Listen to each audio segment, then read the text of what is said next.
सत श्री अकाल जी। Emergency bulletin देखने वाले साढ़े सारे दर्शकों का बहुत बहुत स्वागत है। मैं हरशरण कौर। 27 तरीक ਨੂੰ 27 ਸਤੰਬਰ ਨੂੰ किसानों ने ਜਿਹੜਾ ਭਾਰਤ ਬੰਦ ਦਾ ਸੱਦਾ ਦਿੱਤਾ ਹੈ ਉਸ ਨੂੰ ਲੈ ਕੇ ਦਿਸ਼ਾ ਨਿਰਦੇਸ਼ ਜਾਰੀ ਕੀਤੇ ਗਏ ਨੇ। ਉਹ ਵੀ ਖਬਰ ਅਸੀਂ ਤੁਹਾਨੂੰ ਦੱਸਾਂਗੇ। ਸਭ ਤੋਂ ਪਹਿਲੀ ਖਬਰ ਤੁਹਾਨੂੰ ਦੱਸ ਦਿੰਦੇ ਹਾਂ ਕਿ ਸ੍ਰੀ ਹੇਮਕੁੰਟ ਸਾਹਿਬ ਦੀ ਯਾਤਰਾ 18 ਸਤੰਬਰ ਤੋਂ यानी कि आज शनिवार तो शुरू हो रही है। हेमकुंट साहिब ट्रस्ट ने इस संबंधी कोविड दिशा निर्देश जारी कर दिते गए ने।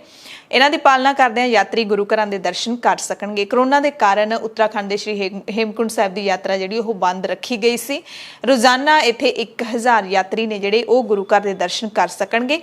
यात्रा करन तो 15 दिन पहला श्रद्धालु दे कोरोना रोकू दोवें टीके लगे होने चाहिए ने। जे किसी दे एक टीका लग्या तो 72 घंटिया तो पहलां दी जिहड़ी 72 घंटे पहलां दी RT-PCR रिपोर्ट है जिहड़ी ओह नाल लैके आवे। पंजाब के मुख मंत्री कैप्टन अमरिंदर सिंह की अगवाई दे विच पंजाब कैबिनेट की बैठक हुई है जिस दे विच नवां शहर के कस्बा बलाचौर दे विच टैक्नीकल स्किल यूनीवर्सिटी खोलण नूं मंजूरी दे दित्ती गई है। दूसरा एक वड्डा फैसला लिया गया है।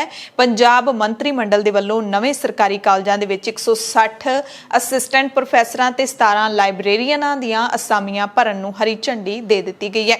एक होर फैसला लिया गया 9 फास्ट ट्रैक विशेष अदालतां अते इन्हां दे विच 117 असामियां दी सिरजणा नूं भी मंजूरी दे दित्ती गई है। ये पंजाब कैबिनेट दे वल्लों जिहड़े फैसले कीते गए ने। होर फैसले आउंदे रहणगे ओह असीं तुहानूं अगे दसदे रहांगे। 17 ਸਤੰਬਰ 2020 ਨੂੰ ਸੰਸਦ ਦੇ ਵੱਲੋਂ 3 ਖੇਤੀ ਕਾਨੂੰਨਾਂ ਨੂੰ ਪਾਸ ਕੀਤਾ ਗਿਆ ਸੀ। 1 ਸਾਲ ਪੂਰਾ ਹੋਣ ਤੇ ਸ਼੍ਰੋਮਣੀ ਅਕਾਲੀ ਦਲ ਦੇ ਵੱਲੋਂ ਰੋਸ ਮੁਜ਼ਾਹਰਾ ਕਰਦਿਆਂ ਕਾਲਾ ਦਿਨ ਮਨਾਇਆ ਗਿਆ। ਸ਼੍ਰੋਮਣੀ ਅਕਾਲੀ ਦਲ ਨੇ ਦਿੱਲੀ ਵੱਲ ਨੂੰ ਚਾਲੇ ਪਾਏ। ਰਾਹ ਦੇ ਵਿੱਚ ਕਈ ਰੋਕਾਂ ਲੱਗੀਆਂ ਪਰ ਗੁਰਦੁਆਰਾ ਰਕਾਬਗੰਜ ਸਾਹਿਬ ਪਹੁੰਚਣ ਦੇ ਵਿੱਚ ਜਿਹੜਾ ਹੈਗਾ ਕਾਮਯਾਬ ਹੋ ਗਏ ਸੀ। ਸ਼੍ਰੋਮਣੀ ਅਕਾਲੀ ਦਲ ਦੇ ਪ੍ਰਧਾਨ ਸੁਖਬੀਰ ਸਿੰਘ ਬਾਦਲ ਨੇ ਕਿਹਾ ਕਿ ਸਾਡੀ ਅਗਲੀ ਸਰਕਾਰ ਪੰਜਾਬ ਦੇ ਵਿੱਚ ਬਣਾ ਦਿਓ। ਅਕਾਲੀ बसपा की सरकार बना दिओ, असीं ये कानून पंजाब च लागू ही नहीं होण देंगे। इस दरम्यान सुखबीर बादल, हरसिमरत कौर बादल ते बिक्रम सिंह मजीठिया समेत 15 अकाली लीडरां नूं हिरासत दे विच भी लिया गया। अकाली दल दे वल्लों खेती कानूनां दे खिलाफ दिल्ली दे इतिहासिक गुरुद्वारा रकाबगंज साहिब तो संसद वाल मार्च कढ़िया जाना सी पर पुलिस ने राह विच ही बैरीकेड ला के रोक दिता सी।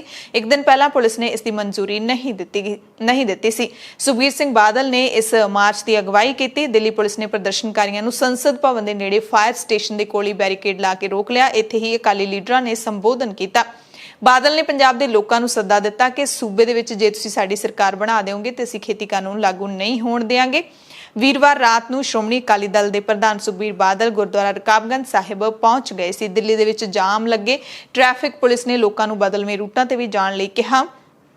झंडेवाला ते पंचखुईयां रोड ते भी ट्रैफिक प्रभावित होया। दिल्ली के शंकर रोड इलाके विच दिल्ली पुलिस अते सुरक्षा बलों नूं तैनात किया गया। दिल्ली के झाडोरा बॉर्डर ते भी दिल्ली पुलिस ने पंजाब तो आ रहे वाहनों की सख्ती वधा दित्ती सी। दिल्ली पुलिस के DCP दीपक यादव ने दस्सिया कि असीं एक दिन पहला ही श्रोमणी अकाली दल नूं स्पष्ट रूप दे विच कह दित्ता सी कि इस प्रोटेस्ट की मंजूरी नहीं है। इस बारे पार्टी ने ट्वीट किया कि विरोध प्रदर्शन करन जा रहे किसानां ते अकाली वर्करां दी गिणती दे मद्देनज़र पंजाबियां नूं रोकण दे लई रकाबगंज साहिब दी घेराबंदी कीती गई ते इह तानाशाही दौर दी याद दिवाउंदा है। साबका केंद्रीय मंत्री हरसिमरत कौर बादल ने केंद्र सरकार ते निशाना कसदियां कहा कि श्रोमणी अकाली दल दे वर्कर रोकां दे बावजूद भी दिल्ली पहुंच गए।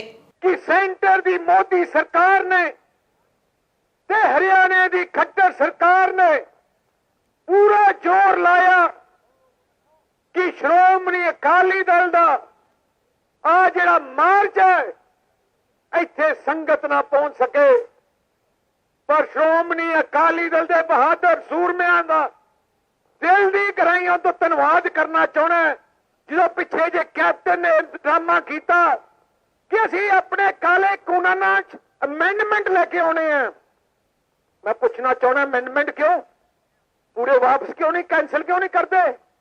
क्योंकि नीयत साफ नहीं। गांधी परिवार का हुक्म है कि श्रोमणी अकाली दल नूं किसी जथेबंदी तो सर्टिफिकेट लैण दी लोड़ नहीं, किसी पार्टी तो सर्टिफिकेट लैण दी लोड़ नहीं कि श्रोमणी अकाली दल किसानां दी जथेबंदी है। आ हैगी अकाली दल दी स्पिरिट, आ हैगी अकाली दल दा जज्बा। ते मैं इस सरकार नूं दसना चाहती हां 1 साल निकल गया जे तुसीं किसानां दे काले कानून वापस नहीं कीते, किसानां दी इस हक दे सच दी लड़ाई विच उन्हां दी गल नहीं मानी ते फिर इहो दी सरकार दी उल्टी गिनती तां पिछले साल शुरू हो गई सी। 2024 साडे वास्ते दूर नहीं। ना पंजाब से तुसीं हथ पैर रख सकदे हो, हरियाणे में तुसीं खेती अलविदा हो जाओगे।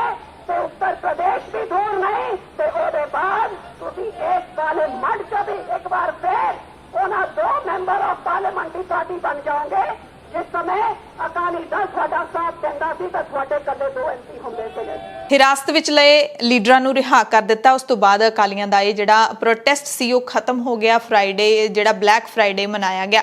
ਕਾਰਜਕਾਰੀ ਮੈਜਿਸਟ੍ਰੇਟ ਰਾਹੀਂ ਪ੍ਰਧਾਨ ਮੰਤਰੀ ਨੂੰ ਸ਼੍ਰੋਮਣੀ ਅਕਾਲੀ ਦਲ ਨੇ ਫਿਰ ਇੱਕ ਮੰਗ ਪੱਤਰ ਸੌਂਪਿਆ, ਜਿਹਦੇ ਵਿੱਚ ਅਕਾਲੀਆਂ ਨੇ ਦੱਸਿਆ ਕਿ ਅਸੀਂ ਕਾਲੇ ਕਾਨੂੰਨਾਂ ਨੂੰ ਰੱਦ ਕਰਨ, ਘੱਟੋ ਘੱਟ ਸਮਰਥਨ ਮੁੱਲ ਦੀ ਕਾਨੂੰਨੀ ਗਰੰਟੀ ਅਤੇ ਸਾਰੀਆਂ ਮੁੱਖ ਫਸਲਾਂ ਦੀ ਯਕੀਨੀ ਖਰੀਦ ਸਮੇਤ ਇਸ ਗੱਲ ਦੀ ਵਚਨਬੱਧਤਾ ਮੰਗੀ ਹੈ ਕਿ ਕਿਸਾਨੀ ਨਾਲ ਜੁੜਿਆ ਕੋਈ ਵੀ ਕਾਨੂੰਨ ਲਿਆਂਦੇ ਜਾਣ ਤੋਂ ਪਹਿਲਾਂ ਉਸ ਬਾਰੇ ਕਿਸਾਨਾਂ ਦੇ ਨਾਲ ਵਿਚਾਰ ਵਟਾਂਦਰਾ ਕੀਤਾ ਜਾਵੇ। ਸੋ ਇਹ ਕਿਸਾਨਾਂ ਦੇ ਲਈ ਸ਼੍ਰੋਮਣੀ ਅਕਾਲੀ ਦਲ ਨੇ ਕੀਤਾ ਹੈ ਸ਼ੁੱਕਰਵਾਰ ਨੂੰ। ਹੁਣ ਕਿਸਾਨਾਂ ਨੂੰ ਇਸ ਦਾ ਕਿੰਨਾ ਕੁ ਫਾਇਦਾ ਹੋਵੇਗਾ ਜਾਂ ਨਹੀਂ ਹੋਵੇਗਾ ਜਾਂ ਫਿਰ ਨੁਕਸਾਨ ਹੋਏਗਾ, ਇਹ ਤਾਂ ਕਿਸਾਨ ਹੀ ਦੱਸ ਸਕਦੇ ਨੇ। ਪਰ ਇਸ ਦਰਮਿਆਨ ਬੜੀ ਅਹਿਮ ਗੱਲ ਰਹੀ ਹੈ ਕਿ 1 ਸਾਲ ਖੇਤੀ ਕਾਨੂੰਨਾਂ ਦੇ ਪਾਸ ਹੋਣ ਦਾ ਪੂਰਾ ਹੋਇਆ ਤਾਂ ਕਿਸਾਨਾਂ ਦੇ ਵੱਲੋਂ ਕੋਈ ਵੱਡਾ ਐਕਸ਼ਨ ਨਹੀਂ ਉਲੀਕਿਆ ਗਿਆ। ਕਿਸਾਨਾਂ ਦੇ ਵੱਲੋਂ ਆਮ ਜਿਵੇਂ ਰੋਜ਼ਾਨਾ ਦੇ ਰੋਜ਼ਮਰਾ ਦੇ ਵਾਂਗੂ ਜਿਹੜੇ ਮੁਜ਼ਾਹਰੇ ਚੱਲਦੇ ਨੇ, ਕਿਸਾਨ ਮੋਰਚੇ ਚੱਲਦੇ ਨੇ, ਉਸੇ ਤਰ੍ਹਾਂ ਹੀ ਮੋਰਚਿਆਂ ਦੇ ਉੱਤੇ ਕਾਰਵਾਈ ਚੱਲਦੀ ਦੇਖੀ ਗਈ। ਤੇ ਅਕਾਲੀਆਂ ਦੀ ਇਸ ਰੈਲੀ ਤੇ ਪੰਜਾਬ ਕਾਂਗਰਸ ਦੇ ਪ੍ਰਧਾਨ ਨਵਜੋਤ ਸਿੰਘ ਸਿੱਧੂ ਨੇ ਜ਼ਰੂਰ ਜਿਹੜਾ ਤੰਜ ਕੱਸਿਆ ਹੈ। ਨਿਸ਼ਾਨਾ ਕੱਸਦਿਆਂ ਸਿੱਧੂ ਨੇ ਕਿਹਾ ਕਿ ਖੇਤੀ ਕਾਨੂੰਨ ਬਣਾਉਣ ਵਾਲੇ ਤੇ ਹੁਣ ਇਸ ਦਾ ਵਿਰੋਧ ਕਰਨ ਵਾਲੇ ਸਿਰਫ ਮਗਰਮੱਛ ਦੇ ਹੰਝੂ ਵਹਾ ਰਹੇ ਨੇ। ਸਿੱਧੂ ਨੇ ਕਿਹਾ ਕਿ ਇੱਥੇ ਸਿਰਫ ਤੇ ਸਿਰਫ ਝੂਠ ਬੋਲੇ ਜਾ ਰਹੇ ਨੇ, ਚਿੱਟੇ ਝੂਠ ਅਤੇ ਝੂਠਾਂ ਦਾ ਪੂਰਾ ਬੰਡਲ ਸੁੱਖਾ ਗੱਪੀ ਯਾਨੀ ਕਿ ਸੁਖਬੀਰ ਬਾਦਲ ਨੇ। ਨਵਜੋਤ ਸਿੰਘ ਸਿੱਧੂ ਨੇ ਕਿਹਾ ਕਿ ਡਰਾਮਾ ਹੁਣ ਸਾਰਿਆਂ ਦੇ ਸਾਹਮਣੇ ਆ ਚੁੱਕਾ ਹੈ। ਇਹ ਡਰਾਮਾ ਕਰਨ ਦਾ ਕੋਈ ਫਾਇਦਾ ਨਹੀਂ, ਕੋਈ ਇਸ ਦੇ ਭੁਲੇਖੇ ਵਿੱਚ ਪੈਣ ਵਾਲਾ ਨਹੀਂ ਹੈ। ਆਮ ਆਦਮੀ ਪਾਰਟੀ ਦੇ ਵਿਧਾਇਕ ਕੁਲਤਾਰ ਸਿੰਘ ਸੰਧਵਾ ਨੇ ਕਿਹਾ ਕਿ ਜੇ ਬਾਦਲਾਂ ਨੇ ਸਹੀ ਸਮੇਂ ਤੇ ਇਹਨਾਂ ਕਾਲੇ ਕਾਨੂੰਨਾਂ ਦੇ ਬਾਰੇ ਲੋਕਾਂ ਨੂੰ ਦੱਸਿਆ ਹੁੰਦਾ, ਕਿਸਾਨਾਂ ਨੂੰ ਦੱਸਿਆ ਹੁੰਦਾ ਤਾਂ ਦੇਸ਼ ਦੀ ਕਿਸਾਨੀ ਨੂੰ 650 ਤੋਂ ਵੱਧ ਸ਼ਹਾਦਤਾਂ ਨਾ ਦੇਣੀਆਂ ਪੈਂਦੀਆਂ। ਸਾਲ ਹੋ ਗਏ ਘਰਾਂ ਚੋਂ ਬਾਹਰ ਬਾਰਡਰਾਂ ਤੇ ਬੈਠਿਆਂ ਨੂੰ ਤਾਂ ਨਾ ਬੈਠਣਾ ਪੈਂਦਾ। ਅਕਾਲੀਆਂ ਨੇ ਜਦੋਂ ਕੁਝ ਕਰਨਾ ਸੀ ਉਹ ਤਾਂ ਕੀਤਾ ਨਹੀਂ, ਹੁਣ ਇਹ ਰੌਲਾ ਪਾਉਂਦੇ ਫਿਰਦੇ ਨੇ। ਖੇਤੀ ਕਾਨੂੰਨਾਂ ਦਾ 1 ਸਾਲ ਪੂਰਾ ਹੋਣ ਤੇ ਪੰਜਾਬ ਦੇ ਮੁੱਖ ਮੰਤਰੀ ਕੈਪਟਨ ਅਮਰਿੰਦਰ ਸਿੰਘ ਨੇ ਮੋਦੀ ਸਰਕਾਰ ਨੂੰ ਇਹਨਾਂ ਖੇਤੀ ਕਾਨੂੰਨਾਂ ਨੂੰ ਤੁਰੰਤ ਰੱਦ ਕਰਨ ਦੀ ਮੰਗ ਕਰਦਿਆਂ ਕਿਸਾਨਾਂ ਦੇ ਨਾਲ ਵਿਚਾਰ ਵਟਾਂਦਰਾ ਕਰਨ ਦਾ ਸੱਦਾ ਦਿੱਤਾ। ਇਹਨਾਂ ਕਾਨੂੰਨਾਂ ਦੇ ਖਿਲਾਫ ਪ੍ਰਦਰਸ਼ਨ ਦੌਰਾਨ ਕਿਸਾਨਾਂ ਦੀ ਮੌਤ ਦਾ ਜ਼ਿਕਰ ਕਰਦਿਆਂ ਕੈਪਟਨ ਨੇ ਕਿਹਾ ਕਿ ਹੁਣ ਸਮਾਂ ਆ ਗਿਆ ਕਿ ਕੇਂਦਰ ਸਰਕਾਰ ਨੂੰ ਆਪਣੀ ਗਲਤੀ ਦਾ ਅਹਿਸਾਸ ਹੋਵੇ, ਕਿਸਾਨਾਂ ਅਤੇ ਦੇਸ਼ ਦੇ ਹਿੱਤ ਵਿੱਚ ਇਹ ਕਾਨੂੰਨ ਵਾਪਸ ਲੈ ਲਏ ਜਾਣ। ਮੁੱਖ ਮੰਤਰੀ ਪੰਜਾਬ ਖੇਤੀਬਾੜੀ ਯੂਨੀਵਰਸਿਟੀ ਲੁਧਿਆਣਾ ਦੇ ਵੱਲੋਂ ਕਰਵਾਏ ਗਏ ਰਾਜ ਪੱਧਰੀ ਵਰਚੁਅਲ ਕਿਸਾਨ ਮੇਲੇ ਦਾ ਉਦਘਾਟਨ ਕਰ ਰਹੇ ਸੀ। ਮੁੱਖ ਮੰਤਰੀ ਨੇ ਕਿਹਾ ਕਿ ਅੱਜ ਤੱਕ ਭਾਰਤੀ ਸੰਵਿਧਾਨ ਵਿੱਚ 127 ਵਾਰੀ ਸੋਧ ਕੀਤੀ ਜਾ ਚੁੱਕੀ ਹੈ। ਇਸ ਲਈ ਖੇਤੀਬਾੜੀ ਕਾਨੂੰਨਾਂ ਨੂੰ ਰੱਦ ਕਰਕੇ ਨਵੇਂ ਸੋਧੇ ਕਾਨੂੰਨ ਲਿਆਉਣ ਦੇ ਵਿੱਚ ਹਰਜ਼ ਹੀ ਕੀ ਹੈ। 128ਵੀਂ ਵਾਰੀ ਸੋਧ ਕਰਨ ਦੇ ਵਿੱਚ ਕੀ ਸਮੱਸਿਆ ਹੈ? ਯਾਨੀ ਕਿ ਖੇਤੀ ਕਾਨੂੰਨਾਂ ਨੂੰ ਰੱਦ ਕਰਕੇ ਨਵੇਂ ਸੋਧੇ ਕਾਨੂੰਨ ਲਿਆਉਣ ਦੀ ਗੱਲ ਹੈ ਜਿਹੜੀ ਉਹ ਕੈਪਟਨ ਨੇ ਕੀਤੀ ਹੈ। ਸਾਫ਼ ਤੌਰ ਤੇ ਉਹਨਾਂ ਨੇ ਕਿਹਾ ਕਿ ਪਹਿਲਾਂ ਰੱਦ ਕਰਕੇ ਫਿਰ ਨਵੇਂ ਕਾਨੂੰਨ, ਪਰ ਸੋਧੇ ਹੋਏ ਕਾਨੂੰਨ ਕਿਹਾ ਹੈ।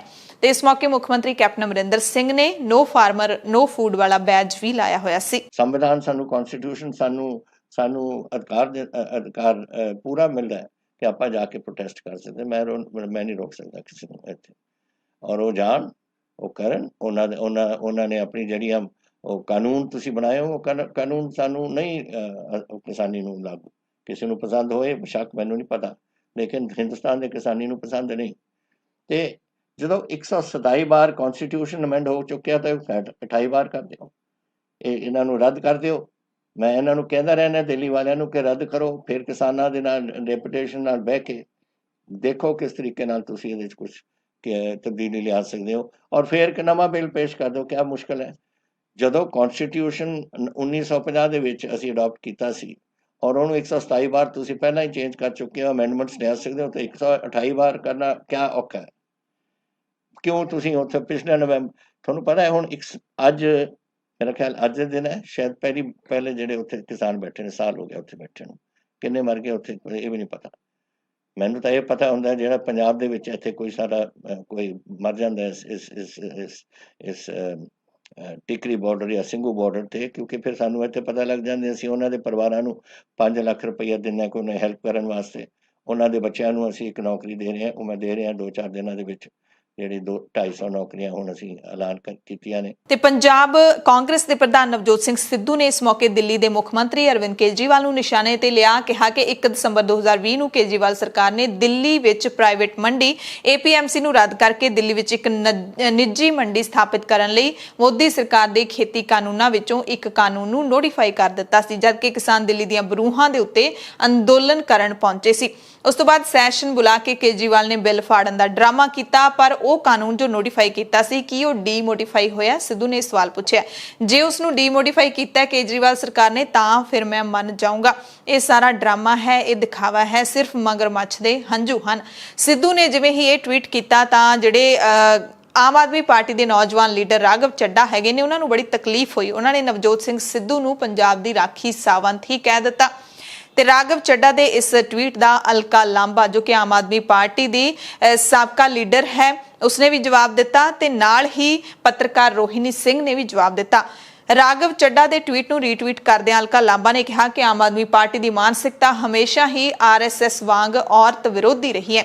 ਇਸ ਵਾਰੀ ਵੀ ਆਮ ਆਦਮੀ ਪਾਰਟੀ ਨੇ ਇੱਕ ਔਰਤ ਨੂੰ ਵਿਚਾਲੇ ਲਿਆ ਕੇ ਔਰਤਾਂ ਪ੍ਰਤੀ ਆਪਣੀ ਮਾੜੀ ਸੋਚ ਦਾ ਭਾਂਡਾ ਭੰਨਿਆ। ਲਾਂਬਾ ਨੇ ਚੱਡਾ ਨੂੰ ਸੰਗੀ ਕਹਿੰਦਿਆਂ ਸ਼ਰਮ ਕਰਨ ਲਈ ਕਿਹਾ। ਪੱਤਰਕਾਰ ਰੋਹਿਣੀ ਸਿੰਘ ਨੇ ਕਿਹਾ ਹੈ ਰਾਘਵ ਚੱਡਾ ਦੇ ਟਵੀਟ ਤੇ ਕਿ ਭਾਰਤੀ ਰਾਜਨੀਤੀ ਵਿੱਚ ਔਰਤ ਦੇ ਪ੍ਰਤੀ ਨਫ਼ਰਤ ਹਮੇਸ਼ਾ ਬੋਲਦੀ ਹੈ। ਕਿਸੇ ਦਾ ਨਾਂ ਲਏ ਬਗੈਰ ਕਿਸੇ ਵਿਰੋਧੀ ਦੀ ਨਿਖੇਧੀ ਨਹੀਂ ਕੀਤੀ ਜਾ ਸਕਦੀ। ਰਾਘਵ ਤੁਹਾਡੇ ਤੇ ਲਾਨਤ ਹੈ। ਆਮ ਆਦਮੀ ਪਾਰਟੀ ਦੀ ਇਸ ਔਰਤ ਵਿਰੋਧੀ ਮਾਨਸਿਕਤਾ ਤੇ ਪਿਛਲੇ ਸਾਲ ਆਮ ਆਦਮੀ ਪਾਰਟੀ ਦੀ ਇੱਕ ਔਰਤ ਵਰਕਰ ਦੇ ਵੱਲੋਂ ਵੀ ਇਹ ਖੁਲਾਸੇ ਕੀਤੇ ਗਏ ਸੀ ਕਿ ਪੰਜਾਬ ਦੇ ਵਿੱਚ ਆਮ ਆਦਮੀ ਪਾਰਟੀ ਦੇ ਪੁਰਸ਼ ਲੀਡਰਾਂ ਦੇ ਵੱਲੋਂ ਕਿਸ ਹੱਦ ਤੱਕ ਔਰਤਾਂ ਦਾ ਸ਼ੋਸ਼ਣ ਹੈ ਜਿਹੜਾ ਉਹ ਕੀਤਾ ਜਾਂਦਾ। ਸੋ ਇਹ ਇਲਜ਼ਾਮ ਅੱਜ ਤੋਂ ਨਹੀਂ ਲੱਗਦੇ, ਇਹ ਇਲਜ਼ਾਮ ਜਦੋਂ ਤੋਂ ਪਾਰਟੀ ਹੋਂਦ ਵਿੱਚ ਆਈ ਹੈ ਉਦੋਂ ਤੋਂ ਹੀ ਲੱਗਦੇ ਰਹੇ ਨੇ। ਅਗਲੀ ਖਬਰ ਵੀ ਕਿਸਾਨਾਂ ਦੇ ਨਾਲ ਜੁੜੀ ਹੋਈ ਹੈ। ਮੋਦੀ ਸਰਕਾਰ ਨੇ ਜਿਹੜਾ ਤਾਨਾਸ਼ਾਹੀ ਹੁਕਮ ਸੁਣਾਇਆ ਹੈ ਕਿ ਕਿਸਾਨ ਜਿਹੜੀ ਜਿਣਸ ਹੈ ਜੇ ਉਹ ਮੰਡੀਆਂ ਦੇ ਵਿੱਚ ਵੇਚਣਗੇ ਤਾਂ ਉਹਨਾਂ ਨੂੰ ਪੇਮੈਂਟ ਉਦੋਂ ਹੀ ਹੋਏਗੀ ਜਿਹੜੇ ਕਿਸਾਨ ਆਪਣੀ ਜ਼ਮੀਨ ਦਾ ਰਿਕਾਰਡ ਆਨਲਾਈਨ ਪੋਰਟਲ ਦੇ ਉੱਤੇ ਚੜਾਉਣਗੇ। ਯਾਨੀ ਕਿ ਜਿਹੜੀ ਜ਼ਮੀਨ ਆਨਲਾਈਨ ਪੋਰਟਲ ਦੇ ਉੱਤੇ ਦਰਜ ਹੋਏਗੀ ਉਸ ਜ਼ਮੀਨ ਦੇ ਮਾਲਕ ਨੂੰ ਹੀ ਜਿਹੜੀ ਅਦਾਇਗੀ ਹੈ ਫਸਲਾਂ ਦੀ ਉਹ ਕੀਤੀ ਜਾਏਗੀ। ਪੰਜਾਬ ਸਰਕਾਰ ਦੇ ਵੱਲੋਂ ਹੁਣ ਕਿਸਾਨਾਂ ਦੀ ਜ਼ਮੀਨ ਨੂੰ ਪੋਰਟਲ ਤੇ ਚੜਾਉਣ ਦਾ ਕੰਮ ਪੰਜਾਬ ਰਾਜ ਮੰਡੀਕਰਨ ਬੋਰਡ ਨੂੰ 100 ਕਰੋੜ ਰੁਪਏ ਦੇ ਵਿੱਚ ਦੇ ਦਿੱਤਾ ਗਿਆ। ਪਤਾ ਲੱਗਿਆ ਕਿ ਪੋਰਟਲ ਨੂੰ ਤਿਆਰ ਕਰਨ ਵਿੱਚ ਜਿਹੜੀ ਸਮੱਸਿਆ ਹੈਗੀ ਹੈ ਉਹ ਵੀ ਆ ਰਹੀ ਹੈ। ਪਰ ਦੂਸਰੇ ਪਾਸੇ ਕਿਸਾਨ ਲੀਡਰ ਨੇ ਜਿਹੜੇ ਉਹਨਾਂ ਨੇ ਲਗਾਤਾਰ ਕਿਸਾਨਾਂ ਨੂੰ ਸੁਨੇਹੇ ਦਿੱਤੇ ਨੇ ਕਿ ਆਪਣੀਆਂ ਜਿਹੜੀਆਂ ਫਰਦਾਂ ਹੈਗੀਆਂ ਨੇ ਜ਼ਮੀਨ ਦੀਆਂ ਆਨਲਾਈਨ ਪੋਰਟਲ ਤੇ ਚੜਾਉਣ ਦੀ ਕੋਈ ਲੋੜ ਨਹੀਂ, ਕਿਉਂਕਿ ਇੱਕ ਦਿਨ ਪਹਿਲਾਂ ਆਪਾਂ ਖਾਲਸ ਚਰਚਾ ਦੇ ਵਿੱਚ ਵਿਚਾਰਿਆ ਸੀ ਕਿ ਕਿੰਨਾ ਗੁੰਝਲਦਾਰ ਮਸਲਾ ਹੈ।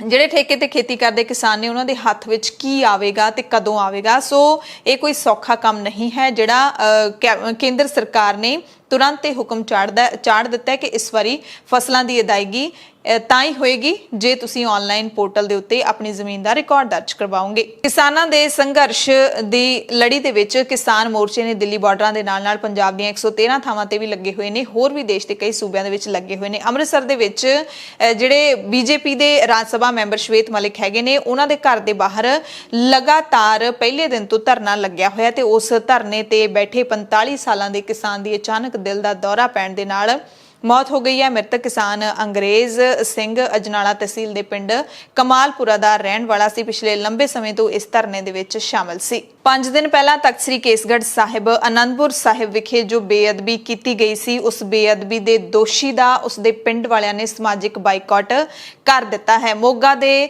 ਪਿੰਡ ਲੰਗਿਆਣਾ ਨਵਾਂ ਦੇ ਵੱਲੋਂ ਇਸ ਦੋਸ਼ੀ ਦਾ ਸਮਾਜਿਕ ਬਾਈਕਾਟ ਕਰਨ ਦਾ ਐਲਾਨ ਕੀਤਾ ਗਿਆ ਹੈ। ਇਸ ਦਾ ਜੱਦੀ ਪਿੰਡ ਹੈ, ਹਾਲਾਂਕਿ ਪਰਿਵਾਰ ਸਮੇਤ ਹੁਣ ਲੁਧਿਆਣੇ ਰਹਿੰਦਾ ਹੈ। ਪਿੰਡ ਦੇ ਗੁਰਦੁਆਰਾ ਸਾਹਿਬ ਦੇ ਵਿੱਚ ਸੰਗਤ ਵੱਲੋਂ ਸ਼੍ਰੀ ਗੁਰੂ ਗ੍ਰੰਥ ਸਾਹਿਬ ਜੀ ਦੀ ਹਜ਼ੂਰੀ ਦੇ ਅੰਦਰ ਅਰਦਾਸ ਕੀਤੀ ਗਈ। ਹੱਥ ਖੜੇ ਕਰਕੇ ਇਸ ਦੇ ਪਰਿਵਾਰ ਦੇ ਸਮਾਜਿਕ ਬਾਈਕਾਟ ਦਾ ਐਲਾਨ ਕੀਤਾ ਗਿਆ। ਸੰਗਤ ਨੇ ਦੋਸ਼ੀ ਲਈ ਸਖਤ ਸਜ਼ਾ ਦੀ ਮੰਗ ਵੀ ਕੀਤੀ ਤੇ ਮਤਾ ਪਾਇਆ ਕਿ ਡੇਰੇ ਨਾਲ ਜੁੜੇ ਵਿਅਕਤੀਆਂ ਦੇ ਨਾਲ ਕਿਸੇ ਵੀ ਤਰ੍ਹਾਂ ਦੀ ਸਾਂਝ ਹੈ ਜਿਹੜੀ ਉਹ ਨਹੀਂ ਰੱਖੀ ਜਾਏਗੀ। ਪਿੰਡ ਵਾਸੀਆਂ ਨੇ ਦੱਸਿਆ ਕਿ ਦੋਸ਼ੀ ਦਾ ਪਰਿਵਾਰ ਕਰੀਬ 4 ਦਹਾਕੇ ਪਹਿਲਾਂ ਇੱਥੋਂ ਚਲਾ ਗਿਆ ਸੀ। ਦੋਸ਼ੀ ਪਰਮਜੀਤ ਸਿੰਘ ਦੀ ਪਿੰਡ ਲੰਗਿਆਣਾ ਦੇ ਵਿੱਚ ਕਰੀਬ 15 ਏਕੜ ਜ਼ਮੀਨ ਹੈ ਤੇ ਪਿੰਡ ਵਾਸੀਆਂ ਨੇ ਇਹ ਵੀ ਫੈਸਲਾ ਲਿਆ ਹੈ ਕਿ ਇਹ ਜ਼ਮੀਨ ਨਾ ਤਾਂ ਕੋਈ ਠੇਕੇ ਤੇ ਲੈ ਕੇ ਇਸ ਤੇ ਵਾਹੀ ਕਰੂਗਾ ਤੇ ਨਾ ਹੀ ਇਸ ਦੀ ਜ਼ਮੀਨ ਕਿਸੇ ਵੱਲੋਂ ਖਰੀਦੀ ਜਾਵੇਗੀ। ਹਾਲ ਦੀ ਘੜੀ ਤਖਤ ਸ੍ਰੀ ਕੇਸਗੜ੍ਹ ਸਾਹਿਬ ਵਿਖੇ ਸੰਗਤ ਦਾ ਜਿਹੜਾ ਇਕੱਠ ਹੈ ਉਹ ਜੁੜਿਆ ਹੋਇਆ। ਸੰਗਤ ਦੇ ਇਕੱਠ ਦੇ ਵਿੱਚ ਸ਼ੁੱਕਰਵਾਰ ਨੂੰ ਦੀਪ ਸਿੱਧੂ ਵੀ ਪਹੁੰਚਿਆ। ਇੱਥੇ ਸੰਗਤ ਵੱਲੋਂ ਲਗਾਤਾਰ ਮੰਗ ਕੀਤੀ ਜਾ ਰਹੀ ਹੈ ਕਿ ਤਖਤ ਸ੍ਰੀ ਕੇਸਗੜ੍ਹ ਸਾਹਿਬ ਦੇ ਜਥੇਦਾਰ ਗਿਆਨੀ ਰਘਬੀਰ ਸਿੰਘ ਅਸਤੀਫਾ ਦੇਣ। ਔਰ ਇਹ ਵੀ ਬੜੀ ਹੈਰਾਨੀ ਦੀ ਗੱਲ ਪਤਾ ਲੱਗੀ ਹੈ ਕਿ ਜਿਸ ਵਕਤ ਬੇਅਦਬੀ ਹੋਈ ਉਸ ਵਕਤ ਜਥੇਦਾਰ ਸਾਹਿਬ ਅਨੰਦਪੁਰ ਸਾਹਿਬ ਵਿਖੇ ਮੌਜੂਦ ਹੀ ਨਹੀਂ ਸਨ ਤੇ 2-3 ਦਿਨਾਂ ਦੇ ਬਾਅਦ ਉਹ ਇੱਥੇ ਮੁੜੇ ਹਨ। ਜਦਕਿ ਸ਼੍ਰੀ ਅਕਾਲ ਤਖਤ ਸਾਹਿਬ ਦੇ ਕਾਰਜਕਾਰੀ ਜਥੇਦਾਰ ਗਿਆਨੀ ਹਰਪ੍ਰੀਤ ਸਿੰਘ ਜਿਹੜੇ ਕਿ ਇੰਗਲੈਂਡ ਦੌਰੇ ਤੇ ਗਏ ਹੋਏ ਸੀ, ਜਦੋਂ ਇੰਗਲੈਂਡ ਤੋਂ ਪਹੁੰਚੇ ਦਿੱਲੀ ਤੋਂ ਸਿੱਧਾ ਅਨੰਦਪੁਰ ਸਾਹਿਬ ਉਹ ਆਏ ਨੇ ਤੇ ਉੱਥੇ ਆ ਕੇ ਉਹਨਾਂ ਨੇ ਜਿਹੜਾ ਮੰਗ ਕੀਤੀ ਸੀ ਕਿ ਇਸ ਡੇਰੇ ਤੇ ਬੈਨ ਲਾਇਆ ਜਾਵੇ ਮੋਦੀ ਸਰਕਾਰ ਦੇ ਵੱਲੋਂ। ਤੇ ਸਰਬੱਤ ਖਾਲਸਾ ਵੱਲੋਂ ਥਾਪੇ ਗਏ ਸ਼੍ਰੀ ਅਕਾਲ ਤਖਤ ਸਾਹਿਬ ਦੇ ਜਥੇਦਾਰ ਭਾਈ ਜਗਤਾਰ ਸਿੰਘ ਹਵਾਰਾ ਦੇ ਵੱਲੋਂ ਜਿਹੜਾ ਇੱਕ ਬਿਆਨ ਜਾਰੀ ਕੀਤਾ ਗਿਆ ਹੈ। ਤਖ਼ਤ ਸ੍ਰੀ ਕੇਸਗੜ੍ਹ ਸਾਹਿਬ ਵਿਖੇ ਵਾਪਰੀ ਬੇਅਦਬੀ ਦੀ ਘਟਨਾ ਨੂੰ ਸ਼ਰਮਨਾਕ ਘਟਨਾ ਦੱਸਦਿਆਂ ਸਿੱਖ ਕੌਮ ਦੇ ਲਈ ਇਸ ਨੂੰ ਵੰਗਾਰ ਮੰਨਿਆ ਹੈ। ਜਥੇਦਾਰ ਹਵਾਰਾ ਨੇ ਮੌਜੂਦਾ ਸ਼੍ਰੋਮਣੀ ਕਮੇਟੀ ਮੈਂਬਰਾਂ ਨੂੰ ਆਪਣੇ ਹਲਕੇ ਅਧੀਨ ਪੈਂਦੇ ਪਿੰਡਾਂ ਅਤੇ ਸ਼ਹਿਰਾਂ ਦੇ ਗੁਰੂ ਘਰਾਂ ਦੇ ਪ੍ਰਬੰਧਕਾਂ ਅਤੇ ਗ੍ਰੰਥੀ ਸਾਹਿਬਾਨਾਂ ਦੇ ਨਾਲ ਬੈਠਕ ਕਰਕੇ ਬੇਅਦਬੀਆਂ ਰੋਕਣ ਦੇ ਲਈ ਰਣਨੀਤੀ ਘੜਨ ਦੇ ਲਈ ਕਿਹਾ ਹੈ। ਹਵਾਰਾ ਕਮੇਟੀ ਨੇ ਸਪਸ਼ਟ ਕੀਤਾ ਹੈ ਕਿ ਐਸਜੀਪੀਸੀ ਕਮੇਟੀ ਦੇ ਜਿਹੜੇ ਮੈਂਬਰ ਹੈਗੇ ਨੇ ਉਹਨਾਂ ਦੀ ਜ਼ਿੰਮੇਵਾਰੀ ਹੈ ਜਿਸ ਤੋਂ ਉਹ ਭੱਜ ਨਹੀਂ ਸਕਦੇ ਅਤੇ ਜਿੰਨੀਆਂ ਵੀ ਬੇਅਦਬੀਆਂ ਹੁੰਦੀਆਂ ਨੇ ਉਹਦੇ ਲਈ ਸਿੱਧੇ ਤੌਰ ਤੇ ਐਸਜੀਪੀਸੀ ਮੈਂਬਰਾਂ ਨੂੰ ਜ਼ਿੰਮੇਵਾਰ ਮੰਨਿਆ ਜਾ ਸਕਦਾ ਹੈ। ਤਖ਼ਤ ਸ੍ਰੀ ਕੇਸਗੜ੍ਹ ਸਾਹਿਬ ਤੇ ਹੋਈ ਬੇਅਦਬੀ ਨੇ ਸ਼੍ਰੋਮਣੀ ਕਮੇਟੀ ਅਤੇ ਤਖ਼ਤ ਸਾਹਿਬ ਦੇ ਸੁਰੱਖਿਆ ਪ੍ਰਬੰਧਾਂ ਦੀ ਅਸਲੀਅਤ ਨੂੰ ਖਾਲਸਾ ਪੰਥ ਦੇ ਮੂਹਰੇ ਖੋਲ ਕੇ ਰੱਖ ਦਿੱਤਾ ਹੈ, ਇਹ ਕਿਹਾ ਹੈ ਜਥੇਦਾਰ ਹਵਾਰਾ ਕਮੇਟੀ ਨੇ। ਇਸੇ ਦਰਮਿਆਨ ਐਸਜੀਪੀਸੀ ਦੇ ਵੱਲੋਂ ਫੇਸਬੁੱਕ ਤੇ ਇੱਕ ਪੋਸਟ ਪਾ ਕੇ ਲਿਖਿਆ ਗਿਆ ਹੈ ਕਿ ਐਸਜੀਪੀਸੀ ਦੇ ਪ੍ਰਬੰਧ ਨੂੰ ਬਦਨਾਮ ਕਰਨ ਦੇ ਲਈ ਪ੍ਰੋਪੇਗੈਂਡਾ ਹੇਠ ਸੋਸ਼ਲ ਮੀਡੀਆ ਤੇ ਸੰਗਤ ਨੂੰ ਗੁੰਮਰਾਹ ਕਰਨ ਵਾਲੇ ਪੋਸਟ ਨੇ ਜਿਹੜੇ ਉਹ ਵਾਇਰਲ ਕੀਤੇ ਜਾ ਰਹੇ ਨੇ। ਲੰਘੇ ਕੁਝ ਦਿਨਾਂ ਤੋਂ ਸੋਸ਼ਲ ਮੀਡੀਆ ਤੇ ਗੁਰਸਿਮਰਨ ਸਿੰਘ ਮੰਡ ਨਾਂ ਦੇ ਵਿਅਕਤੀ ਨੂੰ ਗੁਰਦੁਆਰਾ ਕੰਧ ਸਾਹਿਬ ਬਟਾਲਾ ਵਿਖੇ ਸਿਰੋਪਾਓ ਦੇਣ ਸੰਬੰਧੀ ਕੁਝ ਪੋਸਟ ਵਾਇਰਲ ਕੀਤੇ ਜਾ ਰਹੇ ਨੇ। ਮੰਡ ਰੂਟੀਨ ਦੇ ਵਿੱਚ ਕਹਿੰਦੇ 4 ਮਹੀਨੇ ਪਹਿਲਾਂ 28 ਮਈ 2021 ਨੂੰ ਕੰਧ ਸਾਹਿਬ ਬਟਾਲਾ ਵਿਖੇ ਨਤਮਸਤਕ ਹੋਣ ਲਈ ਆਇਆ ਸੀ। ਗੁਰਦੁਆਰਾ ਸਾਹਿਬ ਦੇ ਗ੍ਰੰਥੀ ਸਿੰਘ ਨੂੰ ਗੁਰਸਿਮਰਨ ਮੰਡ ਬਾਰੇ ਉਸ ਦੀਆਂ ਕਾਲੀਆਂ ਕਰਤੂਤਾਂ ਬਾਰੇ ਕੋਈ ਜਾਣਕਾਰੀ ਨਹੀਂ ਸੀ। ਮੰਡ ਦੇ ਨਾਲ ਆਏ ਕੁਝ ਲੋਕਾਂ ਵੱਲੋਂ ਉਸ ਦੇ ਚੇਅਰਮੈਨ ਹੋਣ ਬਾਰੇ ਦੱਸਿਆ ਗਿਆ ਤਾਂ ਗ੍ਰੰਥੀ ਸਿੰਘ ਨੇ ਉਸ ਨੂੰ ਸਿਰੋਪਾਓ ਦੇ ਦਿੱਤਾ। ਗ੍ਰੰਥੀ ਸਿੰਘ ਨੇ ਅਣਜਾਣੇ 'ਚ ਹੋਈ ਗਲਤੀ ਲਈ ਮਾਫੀ ਵੀ ਮੰਗ ਲਈ ਹੈ। ਫਿਰ ਵੀ ਜੇ ਸੰਗਤ ਦਾ ਦਿਲ ਦੁਖਿਆ ਤਾਂ ਮੁੜ ਖਿਮਾ ਮੰਗਦੇ ਹਾਂ। ਮਈ 2021 ਦੇ ਵਿੱਚ ਗ੍ਰੰਥੀ ਸਿੰਘ ਨੂੰ ਸ਼੍ਰੋਮਣੀ ਕਮੇਟੀ ਦੇ ਵੱਲੋਂ ਚੇਤਾਵਨੀ ਦੇ ਦਿੱਤੀ ਗਈ ਸੀ ਕਿ ਅੱਗੇ ਤੋਂ ਸੁਚੇਤ ਹੋ ਕੇ ਡਿਊਟੀ ਕੀਤੀ ਜਾਵੇ ਤੇ ਜਿਹੜੀ ਫੋਟੋ ਕਹਿੰਦੇ ਵਾਇਰਲ ਕੀਤੀ ਜਾ ਰਹੀ ਹੈ ਉਹ 4 ਮਹੀਨੇ ਪੁਰਾਣੀ ਹੈ। ਪਰ ਇੱਥੇ ਸਵਾਲ ਉੱਠ ਰਹੇ ਨੇ ਕਿ ਜਿਹੜੇ ਗੁਰੂ ਘਰ ਦੇ ਗ੍ਰੰਥੀ ਹੈਗੇ ਨੇ ਕੀ ਉਹਨਾਂ ਨੂੰ ਸਿਰੋਪਾਓ ਦੀ ਮਰਿਆਦਾ ਦੱਸੀ ਜਾਂਦੀ ਹੈ ਕਿ ਸਿਰੋਪਾਓ ਕਿਹਨਾਂ ਨੂੰ ਦੇਣਾ। ਦਰਅਸਲ ਜੇ ਸਿੱਖ ਕੌਮ ਦੇ ਸਿਧਾਂਤਾਂ ਤੇ ਨਜ਼ਰ ਮਾਰ ਲਈਏ ਤਾਂ ਗੁਰੂ ਸਾਹਿਬ ਨੇ ਸਿਰੋਪਾਓ ਦੇਣ ਦੀ ਜਿਹੜੀ ਪਰੰਪਰਾ ਹੈ ਉਹ ਤਾਂ ਚਾਲੂ ਕੀਤੀ ਸੀ ਕਿ ਜੇ ਕਿਸੇ ਸਿੱਖ ਨੇ ਕੌਮ ਦੇ ਲਈ ਦੇਸ਼ ਦੇ ਲਈ ਕੋਈ ਵੱਡੀ ਕੁਰਬਾਨੀ ਦਿੱਤੀ ਹੋਈ ਕੋਈ ਵੱਡਾ ਕੰਮ ਕੀਤਾ ਹੈ ਉਸ ਨੂੰ ਸਿਰੋਪਾਓ ਦਿੱਤਾ ਜਾਂਦਾ ਹੈ। ਪਰ ਅੱਜ ਇਹੋ ਜਿਹਾ ਰੁਝਾਨ ਬਣ ਗਿਆ ਕਿ ਐਸਜੀਪੀਸੀ ਵੱਲੋਂ ਵੀ ਅਤੇ ਜਿਹੜੀਆਂ ਆਪਣੇ ਆਪ ਨੂੰ ਪੰਥਕ ਕਹਾਉਂਦੀਆਂ ਪਾਰਟੀਆਂ ਨੇ ਉਹਨਾਂ ਦੇ ਵੱਲੋਂ ਧੜਾ ਧੜ ਹਰ ਕਿਸੇ ਨੂੰ ਸਿਰੋਪਾਓ ਦੇ ਦਿੱਤੇ ਜਾਂਦੇ ਨੇ। ਸਿਰੋਪਾਓ ਦਾ ਮਤਲਬ ਹੁੰਦਾ ਸਿਰ ਤੋਂ ਲੈ ਕੇ ਪੈਰਾਂ ਤੱਕ ਇੱਕ ਵੱਡਾ ਸਨਮਾਨ ਇਸ ਨੂੰ ਮੰਨਿਆ ਜਾਂਦਾ ਹੈ ਪਰ ਇਸ ਨੂੰ ਰੋਲਣ ਦੇ ਵਿੱਚ ਕਮੇਟੀਆਂ ਦਾ ਹੀ ਸਭ ਤੋਂ ਵੱਡਾ ਹੱਥ ਹੈ। ਕਈ ਕੇਸਾਂ ਦੇ ਵਿੱਚ ਉਲਝੇ ਹੋਏ ਸਾਬਕਾ ਡੀਜੀਪੀ ਸੁਮੇਧ ਸੈਣੀ ਦੇ ਵੱਲੋਂ ਚੀਫ ਵਿਜੀਲੈਂਸ ਅਧਿਕਾਰੀ ਬੀਕੇ ਉਪਲ ਅਤੇ ਹੋਰਨਾਂ ਵਿਰੁੱਧ ਹਾਈਕੋਰਟ ਦੇ ਹੁਕਮਾਂ ਦੀ ਉਲੰਘਣਾ ਲਈ ਦਾਇਰ ਪਟੀਸ਼ਨ ਤੇ ਸੁਣਵਾਈ ਹੈ ਜਿਹੜੀ ਉਹ 20 ਦਸੰਬਰ ਤੱਕ ਮੁਲਤਵੀ ਕਰ ਦਿੱਤੀ ਗਈ ਹੈ। ਸੈਣੀ ਨੇ ਪਟੀਸ਼ਨ ਦੇ ਵਿੱਚ ਕਿਹਾ ਹੈ ਕਿ ਜਦੋਂ ਉਹ 18 ਅਗਸਤ ਨੂੰ ਆਪਣੇ ਦਫ਼ਤਰ ਗਿਆ ਸੀ ਤਾਂ ਉਸ ਨੂੰ ਗ੍ਰਿਫਤਾਰ ਕਰ ਲਿਆ ਗਿਆ। ਇਹ ਗ੍ਰਿਫਤਾਰੀ ਹਾਈਕੋਰਟ ਦੇ ਹੁਕਮਾਂ ਦੀ ਉਲੰਘਣਾ ਸੀ। ਇਸ ਲਈ ਸੈਣੀ ਨੇ ਮੁੱਖ ਵਿਜੀਲੈਂਸ ਅਫਸਰ B K Uppal, vigilance joint director Varinder Singh Brar ਅਤੇ ਡੀਐਸਪੀ ਵਰਿੰਦਰ ਸਿੰਘ ਜਿਹੜੇ ਕਿ ਇਸ ਕੇਸ ਦੀ ਜਾਂਚ ਦੇ ਅਧੀਨ ਹੈਗੇ ਨੇ, ਜਾਂਚ ਦੇ ਅਧਿਕਾਰੀ ਹੈਗੇ ਨੇ, ਉਹਨਾਂ ਦੇ ਖਿਲਾਫ ਮਾਣਹਾਨੀ ਦੀ ਕਾਰਵਾਈ ਦੀ ਮੰਗ ਕੀਤੀ ਹੈ ਤੇ ਹੁਣ ਜਿਹੜੀ ਇਸ ਤੇ ਸੁਣਵਾਈ ਹੈ ਉਹ 20 ਸਤੰਬਰ ਨੂੰ ਹੋਵੇਗੀ। ਪੰਜਾਬ ਤੇ ਪਾਕਿਸਤਾਨ ਨੂੰ ਜੋੜਨ ਵਾਲੀ ਅਟਾਰੀ ਵਾਗਾ ਸਰਹੱਦ ਤੇ ਹੁਣ 300 ਲੋਕਾਂ ਨੂੰ ਪਰੇਡ ਦੇਖਣ ਦੀ ਇਜਾਜ਼ਤ ਮਿਲ ਗਈ ਹੈ। ਕਰੋਨਾ ਵਾਇਰਸ ਕਰਕੇ ਕਰੀਬ 1.5 ਸਾਲ ਤੋਂ ਇੱਥੇ ਆਮ ਲੋਕ ਨਹੀਂ ਜਾ ਸਕਦੇ ਸੀ।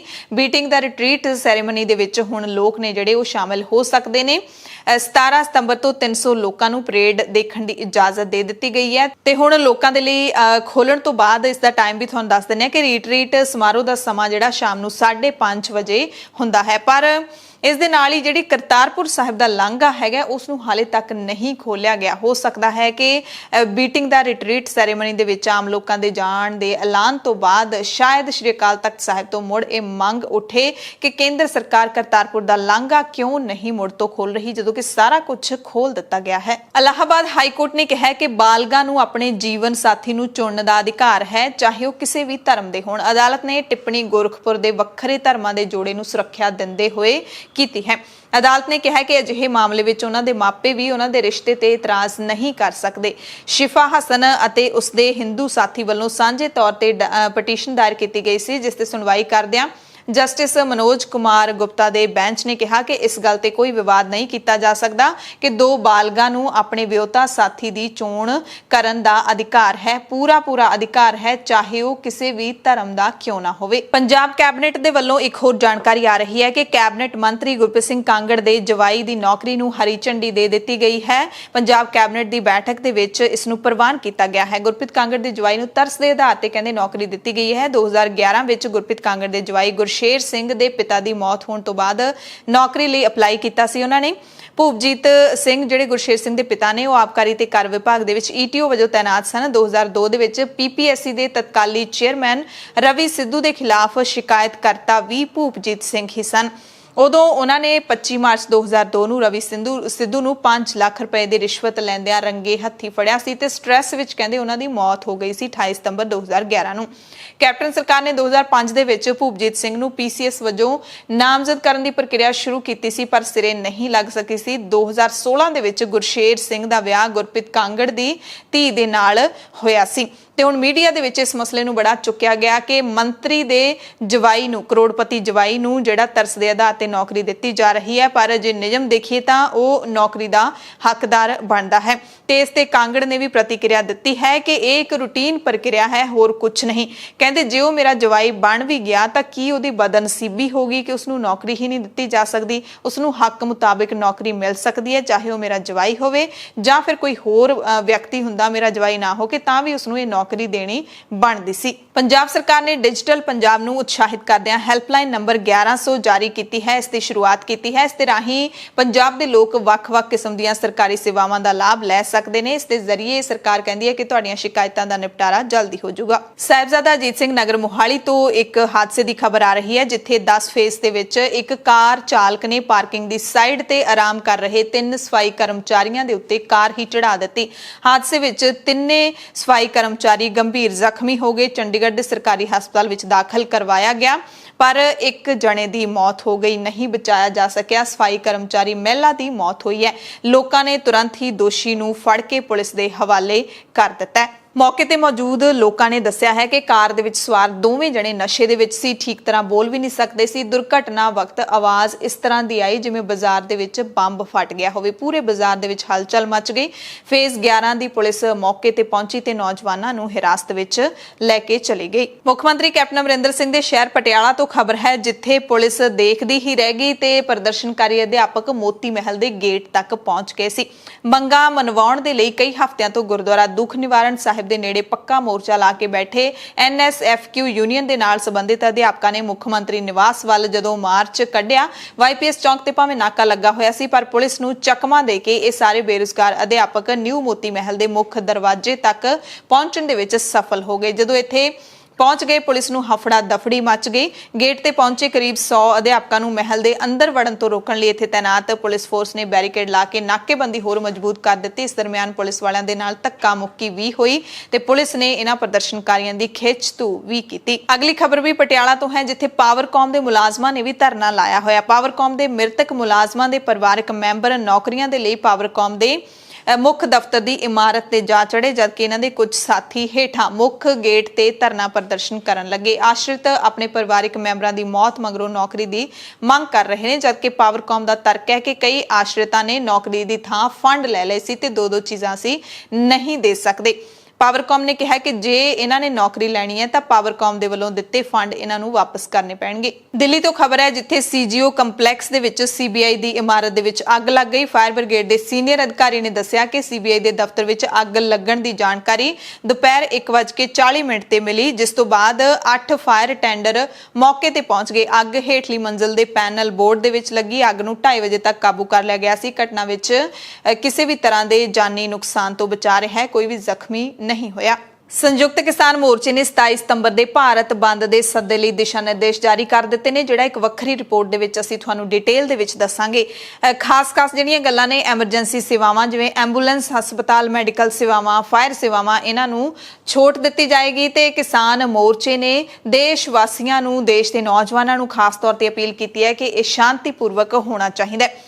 ਕਿਸਾਨਾਂ ਨੇ ਇਹ ਵੀ ਕਿਹਾ ਕਿ ਹਰਿਆਣਾ ਸਰਕਾਰ ਕਿਸਾਨਾਂ ਦੇ ਅੰਦੋਲਨ ਨੂੰ ਦਬਾਉਣ ਦੇ ਲਈ ਕਈ ਤਰ੍ਹਾਂ ਦੀਆਂ ਚਾਲਾਂ ਚੱਲਣ ਦੀ ਕੋਸ਼ਿਸ਼ ਕਰ ਰਹੀ ਹੈ। ਤੱਥ ਇਹ ਹੈ ਕਿ ਕਿਸਾਨ ਹਾਈਵੇ ਤੇ ਵਿਰੋਧ ਕਰ ਰਹੇ ਨੇ, ਪੁਲਿਸ ਨੇ ਬੈਰੀਕੇਡ ਲਾਏ ਹੋਏ ਨੇ, ਕਿਸਾਨਾਂ ਨੇ ਕੁਝ ਵੀ ਰੋਕਿਆ ਨਹੀਂ ਹੋਇਆ। ਬੈਰੀਕੇਡ ਤੇ ਰੋਕਾਂ ਸਾਰੀਆਂ ਪੁਲਿਸ ਨੇ ਲਾਈਆਂ ਨੇ। ਕਿਸਾਨ ਅੰਦੋਲਨ ਨੂੰ ਮਜ਼ਬੂਤ ਕਰਨ ਦੇ ਲਈ ਵੱਖ-ਵੱਖ ਥਾਵਾਂ ਤੇ ਵੱਡੇ ਪੱਧਰ ਤੇ ਲਾਮਬੰਦੀ ਦੇ ਯਤਨ ਨੇ ਜਿਹੜੇ ਉਹ ਮੋਰਚੇ ਦੇ ਵੱਲੋਂ ਕੀਤੇ ਜਾ ਰਹੇ ਨੇ। ਕਿਸਾਨ 5 ਦਿਨਾਂ ਦਾ ਕਬੱਡੀ ਲੀਗ ਟੂਰਨਾਮੈਂਟ ਟਿਕਰੀ ਅਤੇ ਸਿੰਘੂ ਬਾਰਡਰ ਤੇ ਕਰਵਾਉਣ ਜਾ ਰਹੇ ਨੇ। 22 ਸਤੰਬਰ ਤੋਂ ਕਬੱਡੀ ਲੀਗ ਸ਼ੁਰੂ ਹੋਏਗੀ, ਜਿਸ ਦੇ ਵਿੱਚ ਲੱਖਾਂ ਦੇ ਇਨਾਮ ਦਿੱਤੇ ਜਾਣਗੇ। ਦੇਸ਼ ਦੇ ਪ੍ਰਧਾਨ ਮੰਤਰੀ ਨਰਿੰਦਰ ਮੋਦੀ ਦਾ 17 ਸਤੰਬਰ ਨੂੰ ਜਨਮ ਦਿਨ ਤੇ ਉਹਨਾਂ ਦੇ ਜਨਮ ਦਿਨ ਤੇ ਕਾਂਗਰਸ ਦੇ ਵੱਡੇ ਲੀਡਰ ਰਾਹੁਲ ਗਾਂਧੀ ਸਮੇਤ ਹਰ ਕਿਸੇ ਨੇ ਵਧਾਈ ਭੇਜੀ ਹੈ, ਚੰਗੀ ਸਿਹਤ ਤੇ ਲੰਬੀ ਉਮਰ ਦੀ ਕਾਮਨਾ ਕੀਤੀ। ਇੱਕ ਪਾਸੇ ਜਿੱਥੇ ਕਾਂਗਰਸ ਦੇ ਲੀਡਰ ਮੋਦੀ ਨੂੰ ਵਧਾਈਆਂ ਦੇ ਰਹੇ ਸੀ ਤਾਂ ਉੱਥੇ ਪੰਜਾਬ ਦੇ ਵਿੱਚ ਯੂਥ ਕਾਂਗਰਸੀਆਂ ਨੇ ਮੋਦੀ ਦੇ ਜਨਮ ਦਿਨ ਮੌਕੇ ਉਹਨਾਂ ਦੇ ਪੁਤਲੇ ਫੂਕੇ। ਯੂਥ ਕਾਂਗਰਸ ਦਿਹਾਤੀ ਬਠਿੰਡਾ ਦੇ ਪ੍ਰਧਾਨ ਲਖਵਿੰਦਰ ਸਿੰਘ ਸਿੱਧੂ ਦੀ ਅਗਵਾਈ ਦੇ ਵਿੱਚ ਡੀਸੀ ਬਠਿੰਡਾ ਦੀ ਕੋਠੀ ਮੂਹਰੇ ਧਰਨਾ ਦੇਣ ਤੋਂ ਬਾਅਦ ਪੈਦਲ ਰੋਸ ਮਾਰਚ ਕੱਢਦਿਆਂ ਸ਼ਹਿਰ ਦੇ ਬੱਸ ਸਟੈਂਡ ਚੌਂਕ ਦੇ ਵਿੱਚ ਪ੍ਰਧਾਨ ਮੰਤਰੀ ਮੋਦੀ ਦੇ ਜਨਮ ਦਿਨ ਤੇ ਉਹਨਾਂ ਦਾ ਪੁਤਲਾ ਫੂਕ ਕੇ ਨਾਅਰੇਬਾਜ਼ੀ ਕੀਤੀ ਗਈ। ਯੂਥ ਕਾਂਗਰਸ ਦੇ ਪ੍ਰਧਾਨ ਨੇ ਕਿਹਾ ਕਿ ਆਲ ਇੰਡੀਆ ਯੂਥ ਕਾਂਗਰਸ ਦੇ ਸੱਦੇ ਤੇ ਸਾਰੇ ਪੰਜਾਬ ਦੇ ਵਿੱਚ ਜ਼ਿਲ੍ਹਾ ਪੱਧਰੀ ਧਰਨੇ ਦਿੱਤੇ ਗਏ। ਦਰਅਸਲ ਕਾਂਗਰਸ ਨੇ ਪ੍ਰਧਾਨ ਮੰਤਰੀ ਮੋਦੀ ਦੇ ਜਨਮ ਦਿਨ ਨੂੰ ਜਿਹੜਾ ਹੈਗਾ ਕੌਮੀ ਰੁਜ਼ਗਾਰ ਦਿਵਸ ਦੇ ਵਜੋਂ ਮਨਾਇਆ। ਲੋਕ ਇਹ ਕਹਿੰਦੇ ਵੀ ਦੇਖੇ ਗਏ ਕਿ ਮੋਦੀ ਜੀ ਜਨਮ ਦਿਨ ਤੇ ਬੇਰੁਜ਼ਗਾਰੀ ਹੀ ਦੂਰ ਕਰ ਦਿਓ, ਕੋਈ ਨਾ ਕੋਈ ਤੋਹਫਾ ਸਾਨੂੰ ਵੀ ਦੇ ਦਿਓ, ਅਸੀਂ ਤਾਂ ਤੁਹਾਨੂੰ ਤੋਹਫੇ ਆ ਜਿਹੜੇ ਉਹ ਦਿੰਦੇ ਹੀ ਰਹਿੰਦੇ ਆ ਟੈਕਸਾਂ ਦੇ ਰੂਪ ਦੇ ਵਿੱਚ, ਤੁਸੀਂ ਵੀ ਸਾਨੂੰ ਤੋਹਫਾ ਦੇ ਦਿਓ। ਇਸ ਮੌਕੇ ਯੂਥ ਕਾਂਗਰਸ ਦੇ ਵੱਲੋਂ ਇੰਡੀਅਨ ਯੂਥ ਕਾਂਗਰਸ ਦੇ ਵੱਲੋਂ ਜਿਹੜਾ ਟਵਿੱਟਰ ਦੇ ਉੱਤੇ ਵੀ ਮੁਹਿੰਮ ਚਲਾਈ ਗਈ। ਨੈਸ਼ਨਲ ਅਨਇੰਪਲੋਇਮੈਂਟ ਡੇ ਲਿਖ ਕੇ ਲਗਾਤਾਰ ਧੜਾਧੜ ਪੂਰਾ ਦਿਨ ਟਵੀਟ ਕੀਤੇ ਗਏ। ਇਸ ਦਿਨ ਇਹਨਾਂ ਨੇ ਆਪਣੀ ਜਿਹੜੀ ਡੀਪੀ ਹੈ, ਪ੍ਰੋਫਾਈਲ ਪਿਕਚਰ ਹੈ, ਉਹ ਵੀ ਬਦਲ ਦਿੱਤੀ, ਜਿਹਦੇ ਤੇ ਲਿਖਿਆ ਰਾਸ਼ਟਰੀ ਬੇਰੁਜ਼ਗਾਰ ਦਿਵਸ। ਇਹਨਾਂ ਨੇ ਟਵੀਟ ਜਿਹੜੇ ਕੀਤੇ ਨੇ ਉਹਨਾਂ ਵਿੱਚੋਂ ਇੱਕ ਅੱਧਾ ਟਵੀਟ ਤੁਹਾਨੂੰ ਸੁਣਾ ਦਿੰਨੇ ਆ। कहते भाजपा के राज में युवा इसलिए बेरोजगार है क्योंकि मोदी जी के दिल में देश नहीं सिर्फ अपना प्रचार है। ते पूरे देश दे विच नौजवानों ने वीडियोज़ भी अपलोड कीतियां ते उन्हां नूं भी यूथ कांग्रेस ने लगातार ट्वीट किया, युवा कर रहा हाहाकार, नौकरी दे दो मोदी सरकार। सो इस नूं जिहड़ा हैगा बेरोजगारी दिवस दे वजों मनाया गया। प्रधानमंत्री नरेंद्र मोदी दे चाहण वालियां दे विच भी कोई कमी नहीं है। दरभंगा, बिहार दे दरभंगा दे विच मछेरे भाईचारे दे लीडर अते बीजेपी MLC अर्जुन सानी ने मोदी का जन्मदिन बड़े ही वखरे तरीके दे नाल मनाया। प्रधानमंत्री दे 71वें जन्मदिन मौके 71 किश्तियां ते ना सिर्फ 71 केक रखे बल्कि अर्जुन सानी अते दरभंगा शहर दे विधायक संजय सरावगी ने 71 किलो का वड्डा लड्डू वर्गा केक भी कट्या। इस तो बाद नरेंद्र मोदी की तस्वीर नूं लड्डू खुआ के रब कोलों मोदी नूं जिहड़ा चंगी जिंदगी अते लंबी उम्र की कामना की। सुप्रीम कोर्ट के कॉलेजियम ने इलाहाबाद, कलकत्ता, आंध्र प्रदेश, कर्नाटका, तेलंगाना, मेघालय, गुजरात दे मध्य प्रदेश हाई कोर्टां दे लई नवें चीफ जस्टिस लाउण दे नावां दी सिफारिश की है। सूत्रां मुताबिक कलकत्ता हाई कोर्ट के कार्यकारी चीफ जस्टिस राजेश बिंदल नूं इलाहाबाद हाई कोर्ट का चीफ जस्टिस लाउण दी सिफारिश है जिहड़ी ओह कीती गई है, यानी कि 8 हाई कोर्ट 8 हाई कोर्टां दे विच नवें चीफ जस्टिस लाउण दी सिफारिश सर्वोच्च अदालत ने की है। दुनिया दी खबरां दे विच कुछ अफगानिस्तान दी अपडेट्स तुहानूं दस दिंदे हां। तजाकिस्तान दे विच शंघाई सहयोग संस्था दी चल रही बैठक दे विच पाकिस्तान दे प्रधानमंत्री इमरान खान ने कहा कि अफगानिस्तान नूं बाहरों कंट्रोल कीता ही नहीं जा सकदा। उन्होंने ये बयान उस वक्त दिता है जो पाकिस्तान ते लगातार इल्जाम लग रहे हैं कि अफगानिस्तान नूं पाकिस्तान कंट्रोल कर रहा है। इमरान खान ने कहा है कि अफगानिस्तान का इतिहास दोहराउंदा है कि उत्थों दे लोग अपनी आज़ादी की कीमत नूं समझदे ने, उन्हां नूं कदे भी बाहरों काबू नहीं किया जा सकता। अगली खबर है, चीन के राष्ट्रपति शी जिनपिंग ने शंघाई की इस बैठक दे विच कहा कि बाहरी ताकतां नूं कदे भी किसी होर देश विच दाखल होने की इजाजत नहीं दी जानी चाहिए। शी वीडियो लिंक के राही तजाकिस्तान विच चल रही कॉन्फ्रेंस दे विच शामिल मुल्कां दे जिहड़े मुखी ने उन्हां नूं संबोधन कर रहे सी। उधर अफगानिस्तान दे विचों लोकां नूं कड्ढण दे मुद्दे ते नीदरलैंड की विदेश मंत्री सिगिट काग ने अस्तीफा दे दिता है। तालिबान के कंट्रोल तो बाद अफगानिस्तान दे विच मची उथल पुथल नूं लैके पश्चिमी मुल्कां दे विच इह किसी पहले सरकारी अधिकारी का अस्तीफा है। दरअसल डच सांसदां ने मंत्री के खिलाफ एक निंदा मता पेश किया सी, जिस विच कहा गया कि सरकार ने बहुत सुस्ती दे नाल प्रतिक्रिया दित्ती सी। अफगानिस्तान दे विच फसे हुए अपने लोगों नूं उत्थे ही छड्ड दिता जो उत्थों बाहर निकलना चाहुंदे सी ते सरकार ने बड़ी सुस्ती दिखाई उन्हां नूं उत्थों कड्ढण दे विच। काग ने कहा कि मैं सांसदां दे फैसले नूं स्वीकार करदी हां, मनदी हां। हालांकि अगस्त दे विच 2 हफ्तियां दे विच ਨੀਦਰਲੈਂਡ ਨੇ ਅਫਗਾਨਿਸਤਾਨ ਤੋਂ 2000 ਲੋਕਾਂ ਨੂੰ ਬਾਹਰ ਕੱਢਿਆ ਸੀ, ਪਰ ਅਜਿਹੇ ਵਿੱਚ ਸੈਂਕੜੇ ਸਥਾਨਕ ਸਟਾਫ ਅਤੇ ਲੋਕ ਉੱਥੇ ਹੀ ਰਹਿ ਗਏ ਜੋ ਡੱਚ ਸੁਰੱਖਿਆ ਬਲਾਂ ਦੇ ਲਈ ਦੁਭਾਸ਼ੀਏ ਦਾ ਕੰਮ ਕਰਦੇ ਸੀ। ਅਫਗਾਨਿਸਤਾਨ ਦੇ ਮਸਲੇ ਤੇ ਅਮਰੀਕਾ ਨੂੰ ਪਾਕਿਸਤਾਨ ਨੇ ਜਵਾਬ ਵੀ ਦਿੱਤਾ ਹੈ ਕਿ ਤਾਲਿਬਾਨ ਸਰਕਾਰ ਨੂੰ ਮਾਨਤਾ ਦੇਣ ਜਾਂ ਨਾ ਦੇਣ ਦਾ ਸਾਡੇ ਤੇ ਕੋਈ ਦਬਾਅ ਨਹੀਂ ਹੈ। ਪਾਕਿਸਤਾਨ ਦੇ ਵਿਦੇਸ਼ ਮੰਤਰਾਲੇ ਨੇ ਇਹ ਬਿਆਨ ਦਿੱਤਾ ਹੈ। ਵਿਦੇਸ਼ ਮੰਤਰਾਲੇ ਨੇ ਕਿਹਾ ਕਿ ਅਸੀਂ ਕੋਈ ਦਬਾਅ ਨਹੀਂ ਚੱਲਦੇ, ਅਸੀਂ ਆਪਣੇ ਹਿੱਤਾਂ ਦੇ ਮੁਤਾਬਿਕ ਸੁਤੰਤਰ ਫੈਸਲੇ ਲੈਂਦੇ ਹਾਂ। ਅਮਰੀਕਾ ਦੇ ਖਜ਼ਾਨਾ ਵਿਭਾਗ ਨੇ ਅੱਤਵਾਦੀ ਸਮੂਹ ਅਲ ਕਾਇਦਾ ਨੂੰ ਵਿੱਤੀ ਸਹਾਇਤਾ ਅਤੇ ਯਾਤਰਾ ਸਹਾਇਤਾ ਦੇਣ ਦੇ ਸ਼ੱਕ ਦੇ ਵਿੱਚ ਤੁਰਕੀ ਅਤੇ ਮਿਸਰ ਦੇ 5 ਲੋਕਾਂ ਦੇ ਵਿਰੁੱਧ ਪਾਬੰਦੀਆਂ ਲਾਉਣ ਦਾ ਐਲਾਨ ਕਰ ਦਿੱਤਾ ਹੈ। ਖਜ਼ਾਨਾ ਵਿਭਾਗ ਦੇ ਅਧਿਕਾਰੀਆਂ ਦਾ ਕਹਿਣਾ ਹੈ ਕਿ ਉਹਨਾਂ ਨੇ ਅਲ ਕਾਇਦਾ ਦੇ ਸੀਨੀਅਰ ਮੈਂਬਰਾਂ ਨੂੰ ਕਈ ਤਰੀਕਿਆਂ ਦੇ ਨਾਲ ਮਦਦ ਦਿੱਤੀ। ਇਹਨਾਂ ਸੀਨੀਅਰ ਅਧਿਕਾਰੀਆਂ ਦੇ ਵਿੱਚ ਉਹ ਅੱਤਵਾਦੀ ਵੀ ਸ਼ਾਮਲ ਨੇ ਜਿਨ੍ਹਾਂ ਨੇ 9/11 ਦੇ ਹਮਲੇ ਅਤੇ ਸੰਯੁਕਤ ਰਾਜ ਅਮਰੀਕਾ ਦੇ ਵਿਰੁੱਧ ਹੋਰ ਹਮਲਿਆਂ ਨੂੰ ਅੰਜਾਮ ਦੇਣ ਦੇ ਵਿੱਚ ਭੂਮਿਕਾ ਨਿਭਾਈ ਸੀ। ਕ੍ਰਿਕਟ ਦੇ ਨਾਲ ਜੁੜੀ ਹੋਈ ਖਬਰ ਹੈ, ਪਾਕਿਸਤਾਨ ਦੇ ਖਿਲਾਫ ਪਹਿਲੇ ਵਨਡੇ ਤੋਂ ਠੀਕ ਪਹਿਲਾਂ ਨਿਊਜ਼ੀਲੈਂਡ ਨੇ ਪਾਕਿਸਤਾਨ ਦਾ ਦੌਰਾ ਰੱਦ ਕਰ ਦਿੱਤਾ ਹੈ। ਨਿਊਜ਼ੀਲੈਂਡ ਨੇ ਸੁਰੱਖਿਆ ਦਾ ਹਵਾਲਾ ਦਿੰਦਿਆਂ ਹੋਇਆਂ ਰਾਵਲਪਿੰਡੀ ਦੇ ਸਟੇਡੀਅਮ ਦੇ ਵਿੱਚ ਜਾਣ ਤੋਂ ਇਨਕਾਰ ਕਰ ਦਿੱਤਾ। ਇੱਥੇ ਪਾਕਿਸਤਾਨ ਦੇ ਖਿਲਾਫ ਉਹਨਾਂ ਨੇ ਪਹਿਲਾ ਇੱਕ ਰੋਜ਼ਾ ਕੌਮਾਂਤਰੀ ਮੈਚ ਖੇਡਣਾ ਸੀ। ਨਿਊਜ਼ੀਲੈਂਡ ਦੀ ਜਿਹੜੀ ਟੀਮ ਹੈ 18 ਸਾਲ ਬਾਅਦ ਪਾਕਿਸਤਾਨ ਦੀ ਧਰਤੀ ਤੇ ਕ੍ਰਿਕਟ ਖੇਡਣ ਆਈ। ਦੋਵਾਂ ਟੀਮਾਂ ਦੇ ਵਿਚਾਲੇ ਰਾਵਲਪਿੰਡੀ ਦੇ ਵਿੱਚ 3 ਇੱਕ ਰੋਜ਼ਾ ਮੁਕਾਬਲੇ ਖੇਡੇ ਜਾਣੇ ਸੀ। ਐਮਰਜੈਂਸੀ ਬੁਲੇਟਿਨ ਦੇਖਣ ਵਾਲੇ ਸਾਰੇ ਦਰਸ਼ਕਾਂ ਦਾ ਧੰਨਵਾਦ।